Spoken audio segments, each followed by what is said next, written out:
Selamat malam, Bapak dan saudara-saudara yang terkasih di dalam Tuhan. Kita bertemu kembali di dalam kegiatan live streaming pelayanan dari Majelis Pendidikan Kristen di Indonesia, bidang task force doa dan konseling, bersama juga dengan Bara Digital Ministry.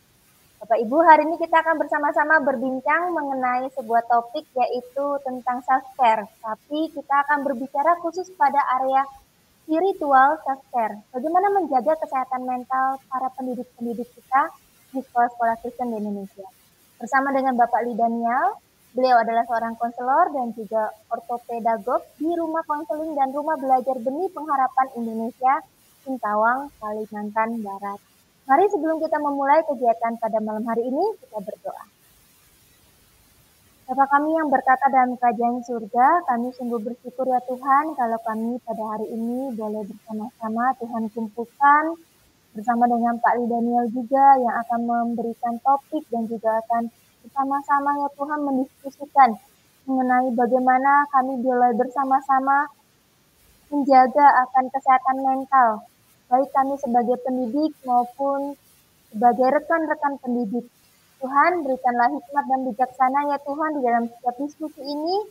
Biarlah Tuhan sendiri yang memberikan kami insight dan pengetahuan bagaimana kami boleh terus melakukan pelayanan yang Tuhan percayakan, tapi kami juga boleh menjaga setiap kesehatan mental yang Tuhan anugerahkan, agar kami dapat terus melayani Tuhan di dalam sekolah-sekolah Tuhan. Terima kasih ya Tuhan, kami serahkan talkshow kami pada malam hari ini ke dalam tangan Tuhan. Kami serahkan juga ya Tuhan segala peralatan dan juga internet yang dipakai, hanya Tuhan yang menolong. Di dalam nama Tuhan Yesus kami berdoa. Amin. Selamat malam Pak Lee Daniel, apa kabar? Selamat malam Bu Dian, baik, bersyukur, baik ya. Iya, terima kasih ya Pak buat kesediaannya hadir di dalam talkshow kita pada malam hari ini di dalam pelayanan dari Task Force Doa dan Konseling Majelis Pendidikan Kristen Indonesia. Pak Lee Daniel berbicara mengenai pendidik. Tentu minggu-minggu ini menjadi minggu yang membahagiakan ya bagi pendidik karena minggu ini kan minggu-minggu libur. Bisa lepas sejenak dari segala rutinitas gitu ya. Bisa bersama keluarga dan menikmati kembali masa-masa merefresh diri sebelum kembali pada tanggung jawab di sekolahan. Menurut Bapak, bagaimana akhirnya tekanan dan tanggung jawab sehari-hari dan rutinitas ini dapat menjadi pengaruh di dalam kesehatan mental para pendidik kita, Pak? Ya, baik Bu Dian. Saya coba membayangkan terlebih dahulu ya, dalam pengertian membayangkan seorang guru ya. Saya mencoba mengambil mungkin figur guru yang sudah cukup senior, artinya sudah berkeluarga, kemudian juga dia terlibat dalam pelayanan di gereja secara aktif ya, untuk membayangkan bagaimana besarnya tanggung jawab dan tekanan kerja seorang guru ya, dan bagaimana itu sangat berdampak terhadap kesehatan ya keseluruhan dirinya begitu ya. Mungkin kita bisa membayangkan guru dia sebagai bukan hanya sebagai guru ya, dan mungkin gurunya ini guru di daerah begitu ya, di daerah yang secara SDM sangat terbatas ya, dalam pengertian jumlah gurunya terbatas sehingga dia harus juga mengajar bukan bidang studi yang menjadi latar belakangnya misalnya, jadi ditambah beban jam mengajar yang begitu banyak begitu ya, kemudian menghadapi murid-murid yang ya cukup sulit untuk diajak kerjasama, kemudian juga orang tua mungkin ya, kemudian dalam konteks sekolah mungkin dengan rekan sekerja yang sulit untuk bekerja sama ya, dengan pimpinan yang juga kadang merasa sangat sulit untuk bisa menyampaikan apa yang dirasakan begitu ya. Nah, itu dalam konteks sekolah sudah begitu banyak tekanan, beban yang harus dihadapi. Dan dia juga adalah seorang mama misalnya dalam keluarganya begitu ya. Dan kita tahu dalam kehidupan berkeluarga banyak pergumulan, banyak masalah ya, banyak hal yang harus dihadapi khususnya dalam relasi dengan pasangan ya. Dan bukan hanya itu, dia seorang mungkin juga walaupun bukan full time tapi terlibat cukup banyak di dalam pelayanan di gereja karena di daerah dengan sumber daya hamba Tuhan yang terbatas misalnya, dan dia seorang guru yang cukup bisa diandalkan, memiliki banyak karunia, bisa kebayang ya, begitu banyaknya hal yang harus dipikirkan, yang harus digumulkan. Kalau kondisi keluarga oke-oke ya, maksudnya dalam kondisi yang tidak banyak pergumulan, mungkin ada cukup banyak waktu untuk memikirkan pelayanan baik di sekolah maupun di gereja, tapi ketika ada masalah bagaimana? Nah, saya coba membayangkan seperti itu, Bu Dian, ya. Betapa beratnya ya beban, tanggung jawab, tekanan pekerjaan seorang guru. Walaupun ini mungkin contoh yang cukup ekstrim ya, tetapi saya merasa sangat mungkin terjadi seperti ini, beberapa rekan guru yang mengalami hal yang sama ya. Nah, dalam kondisi seperti itu tidak punya teman mungkin ya, tidak punya orang yang dia bisa merasa nyaman untuk berbagi, bercerita ya tentang apa yang dirasakan, pergumulannya ya, atau mungkin tidak terbiasa untuk bercerita tentang apa yang dirasakan ya. Perasaan-perasaan khawatir, cemas, takut, dan sebagainya ya. Jadi tidak terbiasa, mungkin tidak terbiasanya itu banyak faktor ya. Dari keluarga asal tidak terpola untuk bisa mengekspresikan apa yang dirasakan begitu ya. Atau mungkin ada pandangan-pandangan biasanya untuk pria ya, kalau mengeluh, kalau bercerita, apalagi merasa sedih, merasa susah dan sebagainya dipandang tidak kuat, cengeng dan sebagainya ya. Jadi banyak faktor yang mungkin akhirnya, atau mungkin yang pernah saya dengar punya pengalaman dikecewakan ya ketika berbagi cerita, rahasia pribadi bisa diketahui oleh orang banyak sehingga ada trauma untuk bercerita.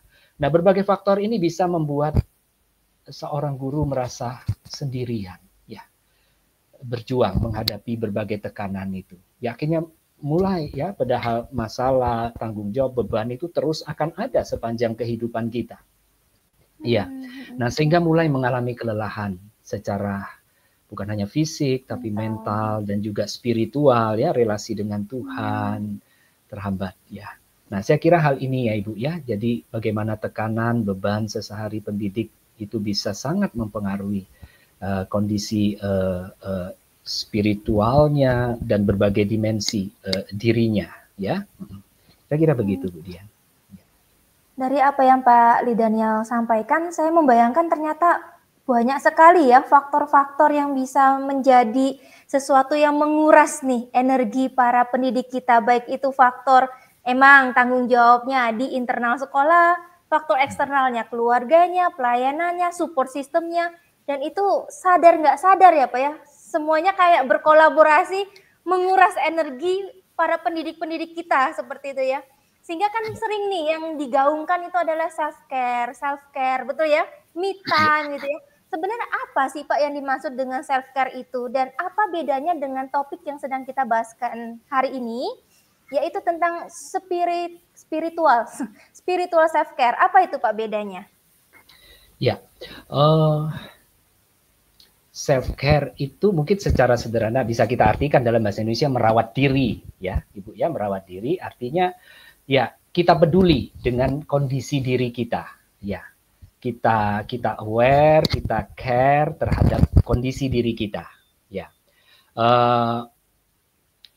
Artinya ketika kita menyadari, kita peduli, ada tindakan secara sadar dan secara aktif untuk kita memenuhi kebutuhan itu ya. Nah, ketika kita berbicara tentang kebutuhan diri kita sebagai seseorang ya, sebagai manusia, tentu saya yakin kita semua punya pemahaman yang sama ya. Kita tidak bisa memandang manusia itu dari satu sisi saja, dari satu aspek atau dari satu dimensi dirinya. Kita harus memandang secara holistik dan itu terintegrasi satu dengan yang lain ya. Nah, mungkin banyak pembagiannya bisa macam-macam, tapi saya coba meringkas dimensi seseorang manusia itu ya. Yang pertama jelas secara fisik begitu ya. dia butuh makan yang cukup, dia makan yang bergizi dan sebagainya, dia butuh istirahat yang cukup, dia butuh olahraga, aktivitas fisik yang cukup supaya secara fisik sehat, terjaga begitunya. Yang kedua adalah dari sisi ini saya jadikan satu mental, sosial, emosional, karena ini sangat terkait ya. Mental itu berbicara tentang mungkin bisa kita artikan sebagai apa ya, perkembangan kognitif, aspek kognitif, intelektual, begitu ya. Perlu untuk terus diasah kemampuan kita berpikir kritis, menganalisa dan sebagainya. Nah, mungkin kita bisa dengan cara membaca dan sebagainya ya. Kemudian kalau sosial, interaksi dengan sekitar, kita butuh itu ya.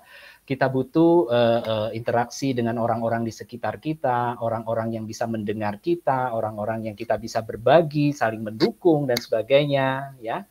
Kemudian emosional ya, itu tentu sangat terkait ya.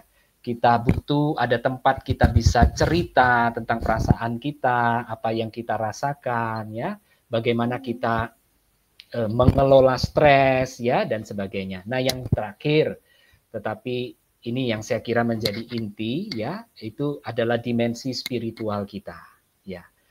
Mungkin secara sederhana spiritual ini berbicara tentang relasi kita ya dengan nanti kita akan coba melihat lebih spesifik begitu ya terkait dengan spiritualitas ini. Mungkin secara singkat adalah ini terkait relasi kita dengan Tuhan ya. Bagaimana kita menjaga merawat relasi kita dengan Tuhan ini agar tetap terjaga dengan baik, bahkan kita mengenal Dia dan merasakan kehadirannya semakin dalam kehidupan kita. Ya, nah ini yang menjadi spiritual ini akan mempengaruhi keseluruhan dimensi. Karena tadi kita punya pemahaman dasarnya adalah manusia itu holistik dan terintegrasi satu dengan yang lain. Itu pasti akan saling mempengaruhi, ya. Dan kalau kita membaca Alkitab, Tuhan Yesus juga mengajar kita, dan Tuhan Yesus melakukan sesuatu yang saya kira perlu kita teladani ya. Apa yang Tuhan Yesus lakukan terkait dengan self-care, dirinya sendiri sebagai seorang manusia pada waktu itu. Manusia yang sempurna, sebagai Allah yang sempurna, yang menjadi manusia, yang mengalami bagaimana tekanan dan beban dalam menjalani panggilannya, begitu ya. Dan dia mengajarkan murid-muridnya, ya, yang kalau kita baca Markus pasal 6 ayat 30-31 ya, setelah begitu lelah mengajar, melayani bersama murid-muridnya, ayat 31 Tuhan Yesus mengatakan, marilah ke tempat yang sunyi supaya kita sendirian dan beristirahat sejenak. Ya, istirahat seketika. Kemudian Lukas pasal 5 ayat 15 sampai 16, Tuhan Yesus setelah mengajar orang berbondong-bondong dan sebagainya, ayat 16 dikatakan Tuhan Yesus mengundurkan diri ke tempat-tempat yang sunyi dan berdoa. Ya. Jadi self-care, ya, itu sesuatu yang penting, ya. Dan terkait topik kita di dalamnya yang akan menjadi penekanan kita adalah spiritual self-care, ya. Itu sesuatu yang akan mempengaruhi keseluruhan hidup kita, ya, berbagai dimensi yang lain dari diri kita. Ya, kira-kira begitu, Bu Dian. Iya, terima kasih Pak Li Daniel. Jadi saya menangkap memang spiritual self-care itu penting bagi kehidupan dan kesehatan mental, kesehatan fisik gitu ya, bagi para pendidik kita. Spiritual bagaimanapun menjadi sebuah fondasi ya, di mana kita tuh bernafas di dalamnya seperti itu ya. Nah pertanyaannya Pak, bagaimana spiritualitas ini dapat menjadi sebuah sumber kekuatan? Kita tahu dia fondasi, tapi bagaimana prosesnya di dalam menghadapi tantangan, tadi tanggung jawab dari berbagai faktor, atau mungkin ada nggak contoh-contoh apa saja praktek atau kebiasaan spiritualitas yang dapat membantu para pendidik kita di dalam menjaga keseimbangan fisik, emosi, mental mereka? Baik, saya mencoba istilah spiritualitas itu adalah satu istilah yang semakin sering kita dengar akhir-akhir ini ya. Ketika beban kehidupan ini semakin berat dan sebagainya, orang mulai memikirkan sesuatu yang di luar diri kita, ya, sesuatu yang jauh lebih tinggi dibandingkan diri kita, ya. Karena itu spiritualitas itu itu konsep yang sangat luas, begitu ya, konsep yang sangat luas. Jadi bukan hanya berbicara dalam kaitannya dengan Tuhan, tetapi juga dalam banyak hal. Karena spiritualitas, saya coba mengutip beberapa konsep yang dimunculkan oleh para penulis Kristen tentang spiritualitas, ya. Spiritualitas itu berbicara tentang realitas puncak dalam hidup kita, atau nilai tertinggi apa atau siapa yang bagi kita memiliki nilai tertinggi dalam hidup kita, atau yang menjadi realitas puncak dalam hidup kita, ya, di mana terjadi keterlibatan, ya, secara sadar dan personal dengan sesuatu atau seseorang itu, begitu ya, dalam tanda kutip, ya, karena bicara tentang apa atau siapa, ya, dan itu melibatkan keseluruhan dimensi diri kita secara mendalam dan bermakna, begitu ya. Jadi keterlibatan kita dengan sesuatu atau seseorang dalam tanda kutip ini akan mendalam, dan itu membuat kebermaknaan hidup kita akan kita rasakan, begitu ya, di dalam relasi ini. Dan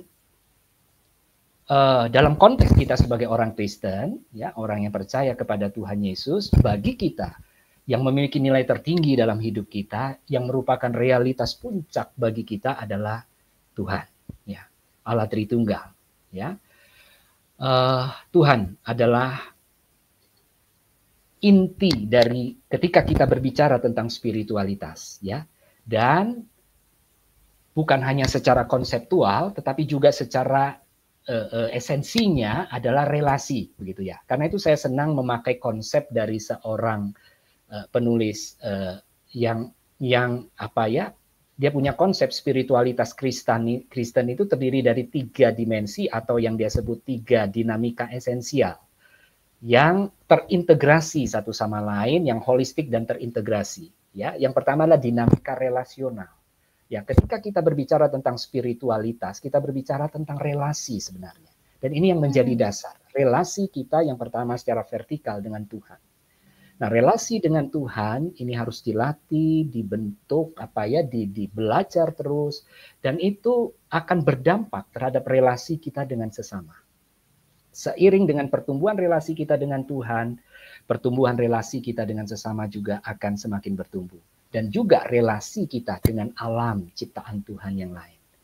Nah, dimensi yang kedua atau dinamika esensial yang kedua adalah dimensi atau dinamika transformasional. Dimensi kita ini ditransformasi, ya. Ini esensinya adalah berbicara tentang kita manusia yang berdosa, sudah jatuh dalam dosa, ya. Kita sudah rusak, begitu ya. Nah, kita akan melalui relasi kita dengan Tuhan, ya. Kita akan diubah, dibentuk, ditransformasi menjadi semakin kudus, ya. Kudus dan semakin utuh. Ya, yang menariknya dalam konsep ini juga berbicara tentang keutuhan, ya. Banyak orang hidup tetapi tidak utuh, ya. Artinya mungkin dia kelihatan orang yang begitu rohani, begitu ya. Pelayanannya begitu luar biasa, tetapi tanpa dia sadari atau mungkin dia sulit untuk melihat di dalam dirinya itu ada ketidakutuhan, ada retakan-retakan di dalam jiwanya, di dalam dirinya. Ada luka-luka yang dia bawa, ya, sekian lama sehingga tanpa sadar mempengaruhi dirinya, ya, secara emosional dan sebagainya. Nah, ini dimensi ini yang juga akan dikerjakan oleh Roh Kudus di dalam diri kita. Dan yang terakhir yang saya kira sangat penting adalah dimensi vokasional. Artinya dalam semua ini akan berproses, Tuhan akan menuntun kita untuk melihat apa panggilan Tuhan secara personal dalam hidup kita. Yang akhirnya kita melihat kebermaknaan hidup kita, kehadiran kita di dunia ini. Yang panggilan itu berbicara tentang apa peran kita di dalam skema besar Tuhan, karya agung Tuhan di dalam dunia ini. Nah, karena itu ketika kita berbicara tentang spiritual, itu akan berdampak kepada seluruh kehidupan kita, termasuk panggilan kita sebagai seorang guru di tengah banyak tekanan dan sebagainya. Ya, nah karena itu kalau tadi Bu Dian saya langsung menyambung mungkin ya, praktek kebiasaan spiritual apa yang bisa membantu kita. Ya, ada banyak sebenarnya. Ya, mungkin tadi saya sempat sebut tentang belajar, ya. Belajar ketika kita bicara tentang spiritualitas, kita bisa dengan membaca buku-buku rohani, ya, yang topik-topik spiritualitas itu banyak sekali, ya. Kita bisa membaca itu, ya. Beberapa hal yang saya sampaikan ini dari buku-buku ini, ya. Itu ketika saya membaca bukan hanya menambah pengetahuan saya, tetapi juga menolong melihat diri saya lebih dalam, lebih jauh begitu, ya. Bisa berefleksi dari itu semua. Ya, bisa dengan membaca buku atau bisa dengan bergabung dengan komunitas, ya, komunitas saudara-saudara seiman untuk kita bisa bertumbuh bersama, kita bisa berbagi pengalaman-pengalaman spiritual kita bersama dengan Tuhan, kita bisa belajar dari yang lain, bagaimana teman-teman kita, saudara-saudara kita juga mengalami Tuhan dalam perjalanan iman mereka, spiritual mereka bersama dengan Tuhan.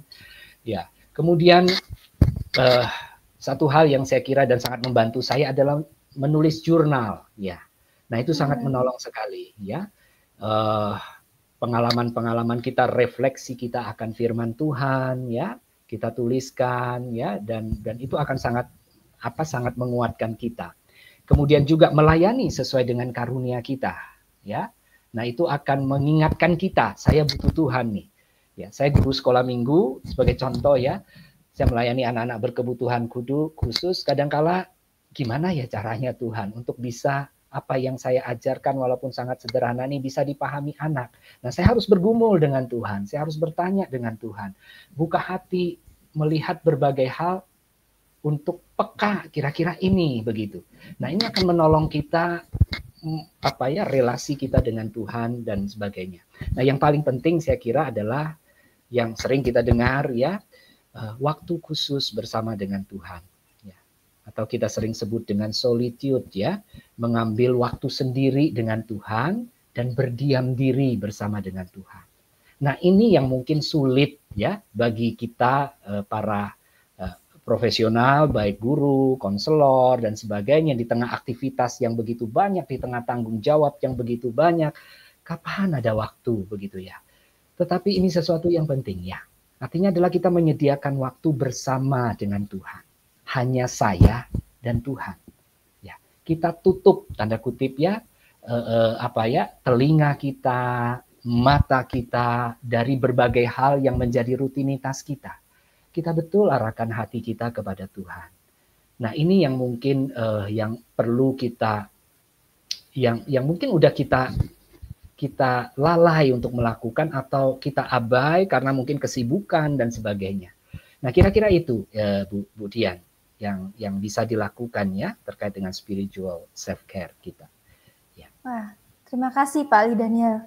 Jadi memang benar-benar spiritualitas ini memiliki banyak dimensi di dalam kehidupan kita, ya. Baik itu relasi, transformasi, bahkan di dalam panggilan kita menjalani panggilan Tuhan.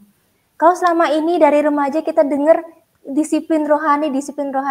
Entah kenapa waktu mendengarkan penjelasan Bapak, saya pikir apa yang kita pelajari sebagai disiplin rohani sebenarnya Tuhan tujukan di mana kita bisa punya waktu refresh sama Tuhan. Lewat doa, lewat solitude, lewat waktu teduh dengan firman-Nya. Yang selama ini seakan-akan disiplin itu kan sesuatu yang harus ditegakkan gitu, ya. Padahal itu jadi satu sarana di mana kita bisa membangun kembali sebuah relasi spiritualitas bersama dengan Tuhan. Betul nggak, Pak? Tiba-tiba ada insight, disiplin rohani itu sebenarnya sarana nih buat kita tuh bisa spiritual self-care sebenarnya. Ya, betul Ibu. Setuju. Waktu saya mendapat tema ini dan saya coba mengumpulkan hal-hal yang mungkin terkait begitu, ya. Ini yang saya temukan begitu, ya. Dan saya pikir ini disiplin rohani yang saya kenal sejak saya remaja begitu, ya, baca Alkitab, waktu bersama dengan Tuhan. Tapi rupanya ya itu menolong kita untuk bisa awal-awal ketika mencoba melakukan hal ini kayaknya beban begitu, ya. Karena kalau mau bertumbuh harus ini begitu, ya, Ibu, ya. Tetapi ketika kita udah menjalani, menikmati dan merasakan Tuhan itu dalam hidup kita, wah, itu sesuatu yang ya yang Ibu katakan tadi, menyegarkan ya, menguatkan kita kembali untuk melangkah menghadapi berbagai pergumulan, tantangan yang Tuhan izinkan ke depan ya. Kayaknya kita begitu dekatnya dengan Tuhan begitu Ibu. Ketika kita sudah mengalami hal ini ya. Saya setuju Bu. Ya, saya setuju dengan yang Ibu katakan tadi. Iya, Betul. saya pikir, wah disiplin seakan-akan sesuatu yang ketat. Tapi sebenarnya Tuhan sudah menyediakan sebuah sarana bagi kita yang letih, lesu, lelah. Tuhan yang datang di dalam spiritualitas self-care-nya kita, di dalam disiplin rohaninya kita. Ini satu insight yang luar biasa Bapak Ibu. Memang dalam menjalani ini betul seperti yang Pak Daniel tadi katakan, ada tantangan. Tantangan entah itu mulai merasa sibuk gitu ya, entah itu ada rasa bersalah atau merasa aduh waktunya lebih baik digunakan untuk kerjain yang lain, tugas atau apa. Nah bagaimana Pak menghadapi tantangan baik itu dari dalam diri, pikirannya dia, waktu mau merawat diri secara spiritualitas, tapi ada tuh pembicaraan di dalam diri yang wah ini lebih baik kayak gini, wah kamu tuh gak bisa lakukan. Nah apa yang bisa dilakukan oleh para pendidik ini waktu menghadapi tantangan seperti itu? Baik. Terlintas dalam benak saya, Ibu, saya coba melihat sesuatu di balik itu, begitu ya. Karena seringkali kita merasa bersalah, ya, atau kita minta maaf, ya, karena kita udah berjanji berulang kali, Tuhan, saya ingin menyediakan waktu bersama dengan Tuhan. Jadi awal tahun kita buat komitmen begitu ya, saat teduh dengan teratur, supaya spiritualitas saya terjaga, terbangun. Tapi seringkali gagal karena sibuknya begitu banyaknya, ya, sehingga kita berulang kali minta maaf sama Tuhan. Ya. Atau mungkin kita kadang terasa ini membuang-buang waktu begitu ya. Kayaknya aduh, saya enggak bisa ini, terlalu banyak ya. Ketika mau berdoa, ketika mau diam sebentar merenungkan firman, itu terlintas, ini belum selesai, sana belum selesai, gimana ini dan pikirannya kemana-mana gitu ya. Iya, betul. Nah, saya kira ya bisa terjadi dengan tidak semua orang ya, tetapi ada mungkin di antara kita atau rekan-rekan guru yang perlu bertanya. Pertama adalah mengapa saya seringkali ketika mau menghabiskan waktu dalam tanda kutip bersama dengan Tuhan, kok rasa gelisah ya, saya tidak nyaman ya. Saya kok rasa akan membuang-buang waktu saya, begitu ya. Nah, mungkin saja, walaupun tidak selalu ya, tapi saya kira perlu kita berefleksi, apakah ada hal-hal tertentu yang membuat kita seperti ini berulang kali, begitu ya. Nah, saya membaca satu buku menarik, dia memunculkan 3 dusta, ya. Mungkin kita sering mendengar ini. Dusta yang pertama adalah ini mempengaruhi bagaimana kita memahami diri kita. Dan itu juga mempengaruhi relasi kita dengan Tuhan, yang saya kira juga akan berdampak bagaimana kita menyediakan waktu untuk bersama dengan Tuhan sendirian, tanpa melakukan apa-apa. Dan mungkin kelihatannya tanpa hasil apa-apa, begitu ya, tidak produktif sepertinya. Ya, tidak ada sesuatu yang kita lihat. Tapi kita akan alami nanti begitu ya. Ada 3 dusta. Yang pertama adalah dusta kinerja. Nilai diri kita tergantung kinerja kita. Ya, seberapa baik kita bisa melayani orang, seberapa baik kita bisa memenuhi semua permintaan orang minta tolong sama kita, ya. Jadi semuanya diukur dari situ, ya. Jadi kita berusaha untuk melakukan itu semua tanggung jawab dengan baik sehingga ya itu tanpa sadar menjadi beban buat kita. Ya, kemudian dusta menyenangkan orang ya, ini terkait begitu ya. Nilai diri saya tergantung bagaimana saya bisa menyenangkan orang. Kalau orang mulai mengkritik saya, kayaknya ada sesuatu yang salah pada diri saya. Ya, kalau saya tidak melakukan ini dengan baik, saya menyia-nyiakan waktu saya hanya untuk duduk diam, cuma termenung-menung berefleksi, aduh kayaknya tidak bisalah ini, begitu ya. Kemudian dusta yang ketiga adalah dusta mengendalikan.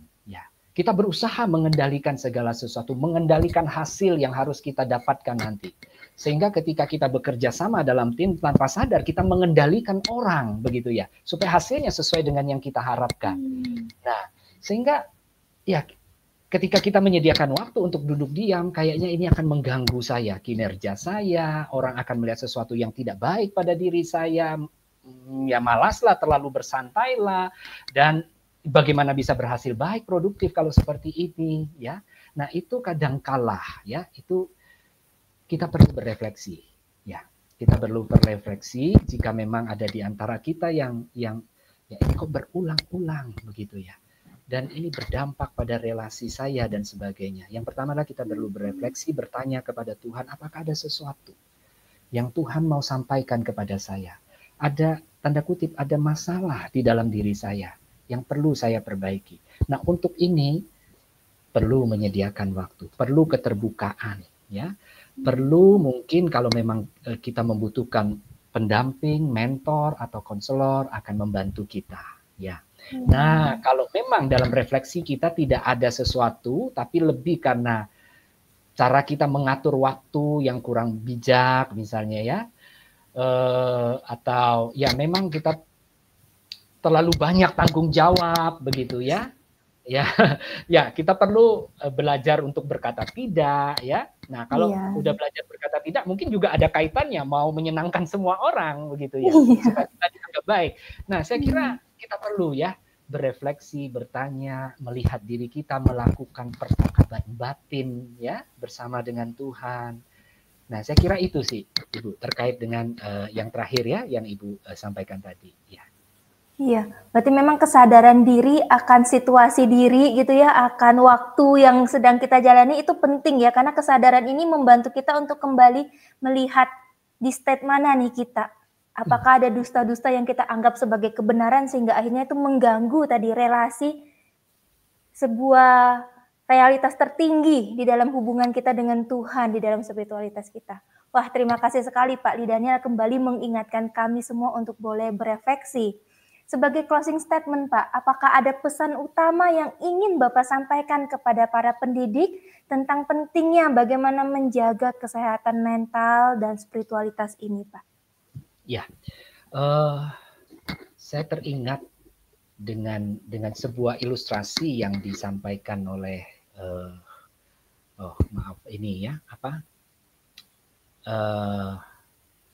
ilustrasi yang sering saya gunakan, ya, tapi beberapa waktu terakhir ini saya udah jarang gunakan, tetapi muncul ketika saya mempersiapkan talk show ini. Jadi sederhana ilustrasinya, tetapi sangat mengingatkan. Zaman dulu katanya belum ada kulkas ya, pasti ya belum ada ya.